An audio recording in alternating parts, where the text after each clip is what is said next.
আসসালামু আলাইকুম। প্রথম প্রশ্ন হচ্ছে ঢাকার জন্য ভাই খুবই খারাপ লাগছে কারণ শাকিব খান প্রথম ম্যাচে ছিল, আজকে শেষ ম্যাচ ঢাকার, সেই ম্যাচটা তো উপস্থিত আছে।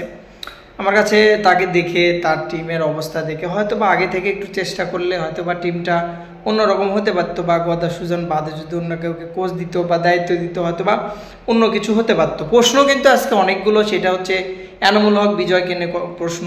সর্বপ্রথম আল্লাহ তাআলা কবুল করেছেন দেব চৌধুরীকে, যে আমাদের ক্রীড়া সম্প্রদায়ের মানুষ এবং ক্রীড়া সাংবাদিক, অন্য অন্য সাংবাদিকের মতো সেও ক্রীড়া সাংবাদিক।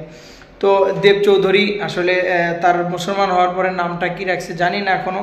আল্লাহ তাআলা তাকে ইসলামের জন্য কবুল করে নিক, অবশ্যই দোয়া করি সে ইসলাম ধর্ম গ্রহণ করার পর সহি সালামতে তাকে তার জীবনযাপনকে ইসলাম যেন সহজ করে দেয়, ইসলামের শরীয়ত মতো সে যেন জীবনযাপন করতে পারে, বাধা বিপত্তি থেকে সে যেন উদ্ধার হতে পারে। বড় প্রশ্ন যেটা, এনামুল হক বিজয়কে নিয়ে কালের কণ্ঠ একটা প্রতিবেদন প্রকাশ করেছে, সেটাতে আপনার হচ্ছে যে এনামুল হক বিজয়কে বলা হয়েছে দেশ ত্যাগ যেন সে না করতে পারে, অর্থাৎ পরবর্তী শুনানি না হওয়া পর্যন্ত, অর্থাৎ এই বিষয়ে ফিক্সিং বিষয়ে যাদের সন্দেহ হয়েছে, অনেকগুলো নাম, প্রায় 10টার মতো নাম, তার মধ্যে প্রধান নাম তার ভিতরে আছে এনামুল হক বিজয়কে নিয়ে এত কথা হচ্ছে কারণ সে জান প্রাণ দিয়ে চেষ্টা করেছে রাজশাহীর জন্য। আহামরি এরকম কোনো কিছু করেছে বা এরকম তার দ্বারা কিছু হবে মানুষ কিন্তু আশা করে না এখনও, যদিও বিপিএল কিন্তু দুর্দান্ত পারফরমেন্স করেছে। আসলে প্রমাণিত না হওয়া পর্যন্ত কেউ কখনো দোষী হতে পারে না ভাই।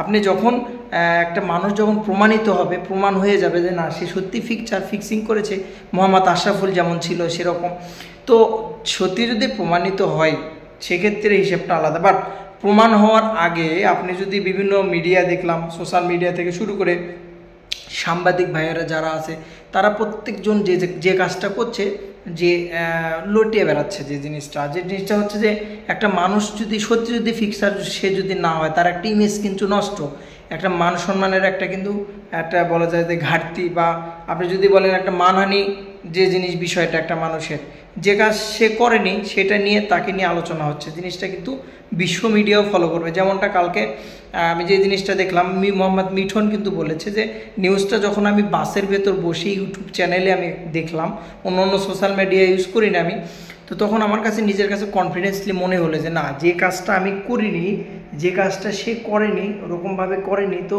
অবশ্যই তার মনের ভেতর সেরকম কনফিডেন্সই কিন্তু কাজ করবে যে না, আমি এরকম অন্যায় কাজটা বা এরকম কোনো কিছু করিনি। তো বিজয়কে নিয়ে অবশ্যই কথা হচ্ছে, এমনকি এত বড় একটা কথা, তাকে দেশ ত্যাগ করতে যেন দেওয়া না হয়। যদি সত্যিকার অর্থে যদি ভুল প্রমাণিত হয়, বিজয় যদি এরকম কাজ না করে থাকে, তাহলে বোঝেন যে সাংবাদিক এই প্রচারটা করেছে, তাকে কি করা উচিত বা তার বিরুদ্ধে কি নালিশ আনা উচিত, কি করণীয়, একটা জিনিস আপনি ভাবেন। এটা কিন্তু ভাই খুবই সেন্সিটিভ একটা বিষয়, এগুলো জিনিস আসলে করতে হয় না।